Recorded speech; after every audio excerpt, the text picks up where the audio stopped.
Venus and Earth are the twin planets. We've seen thousands of exoplanets around other stars, but Venus is still the planet most like Earth.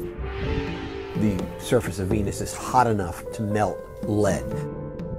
Venus is incredibly hot. It has what we call a runaway greenhouse, where it's sort of the extreme state of what happens if you let a greenhouse go completely crazy on an Earth-like planet.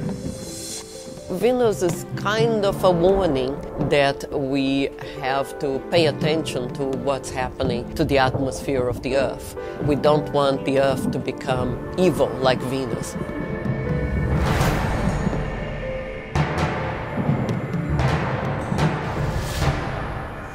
Venus and Earth are actually really similar in many, many ways. They're almost exactly the same size, and they have similar gravity. Venus is about 90% of Earth's gravity.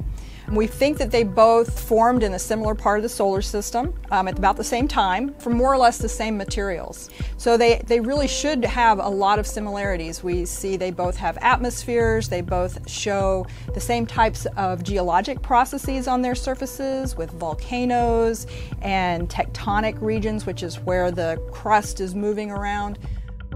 It's the only planet that is likely to be still geologically active in some of the same ways as the Earth. It has a similar bulk composition, it has an atmosphere, a huge atmosphere, one of the very few planets in our solar system to have a huge atmosphere. That thick carbon dioxide atmosphere acts as a greenhouse, warming the surface to hundreds of degrees Fahrenheit, and pressures that are like being about a mile deep in the ocean. At Venus there's no magnetic field, whereas at Earth there is. So Venus is kind of the Earth's evil twin sister. It shows how two worlds of similar size, similar density, not that far apart in terms of distance to the Sun, evolved very differently. So the real core question comes down to is, what was it in Venus's and Earth's history that made these two similar planets take very different paths? And then how do we apply that to planets beyond our solar system and look at how understanding Venus could help us better understand what exoplanets are like and which ones are the ones that could potentially harbor life like Earth and which ones are those that are like Venus and are very hostile to life. We believe that Earth and Venus formed around the same time in our original circumstellar disk. They are probably geochemically very similar because they formed very close to each other in the disk, much closer than Earth did to Mars. And from what we know about the geochemical similarities between Venus and Earth and Mars, certainly we believe that Earth is more similar to Venus than it is to Mars. We don't know that much about Venus because we haven't sent enough missions there as we have for Mars. It does have similar amounts of carbon dioxide in its surface and in its atmosphere compared to Earth. Venus is, in some sense, the poster child for the greenhouse effect of carbon dioxide. It's a planet that has much more carbon dioxide than the Earth has in its atmosphere.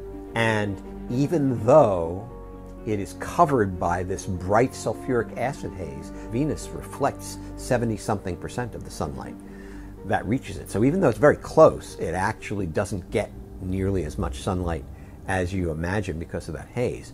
Yet, it's got this crushingly hot surface. And the only way to explain that is because of the greenhouse effect of the carbon dioxide. Venus tells us that the greenhouse effect is a real phenomenon. Venus in many ways is an extreme case of some of Earth's environmental issues.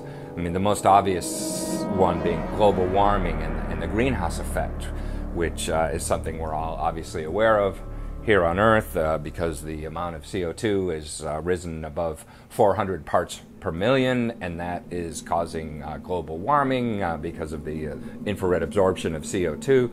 And yet, here's Venus, the Earth-sized planet next door, with an atmosphere that is almost 100% CO2. Venus, as far as we can tell, was a habitable planet for some time before it went through this runaway greenhouse transition. imagine a graph where we have, temperature versus CO2, and so Earth is in this section over here, right, because we have this much CO2. So if we want to understand this process, Venus offers data up here, right? Another set of data points that we can use to sort of link how much CO2 do we need before this happens? When do we get into a position where we're really in trouble and there's nothing we can do about it except move to Mars? We don't expect the Earth to turn into Venus anytime soon. Humankind is putting more and more carbon dioxide into the atmosphere, as humankind has been doing now for a few centuries, since the Industrial Revolution began. We know that the climate is going to get warmer. How warm it will get depends on how much carbon dioxide we put into the atmosphere.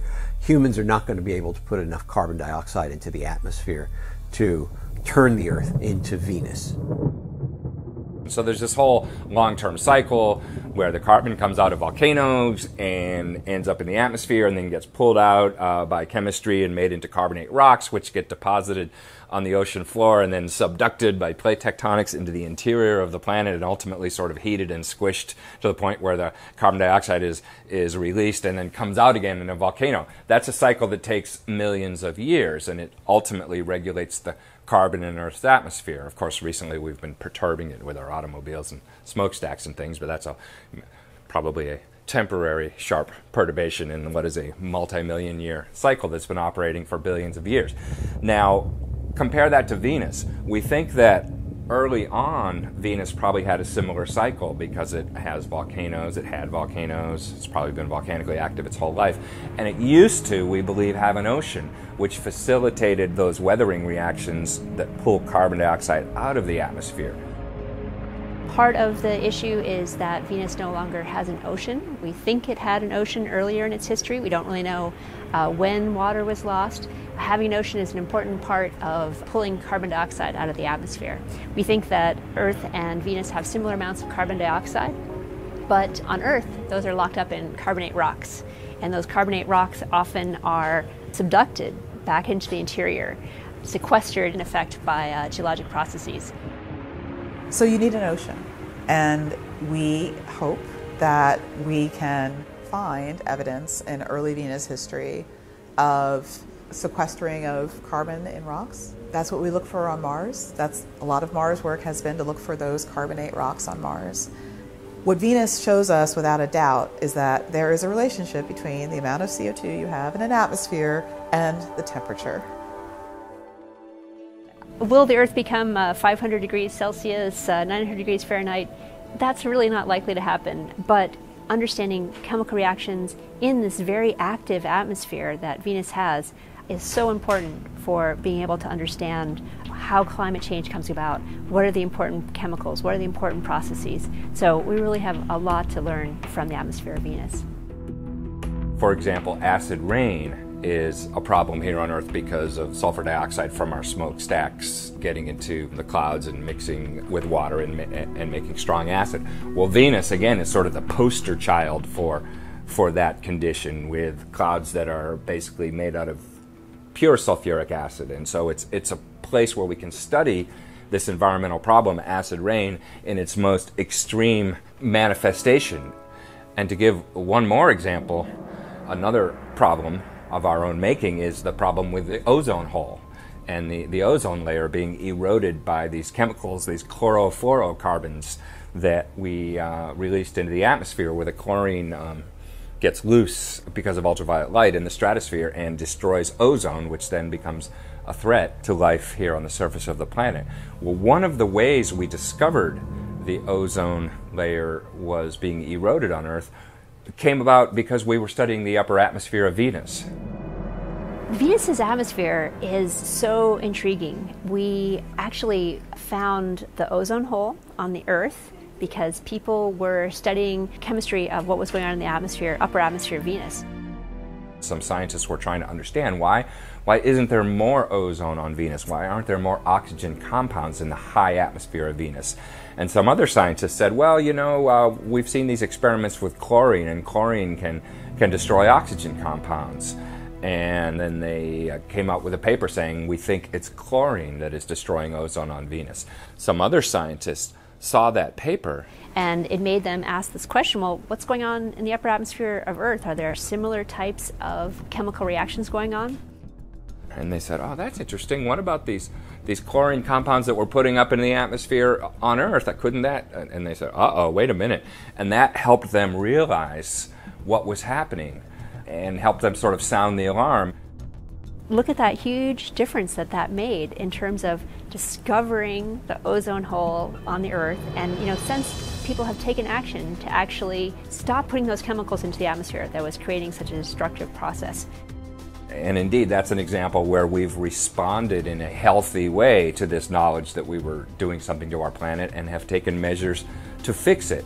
And it came about partly because we were studying this neighboring planet out of pure curiosity, trying to understand the chemistry there. The link between innovation and expanding our thinking is not linear. In science and technology, you don't plan for that necessarily. You don't say, okay, I'm going to discover this great thing, and I'm going to start here, and at the end will be this great discovery. That comes from a lot of tries and a lot of failure. And if we don't push at the limits of what we can do as a society, we won't succeed. That's the way it works. That's what we do as scientists. That's why we sail across the ocean. That's why we climb the mountain. And that's why we should go to Venus.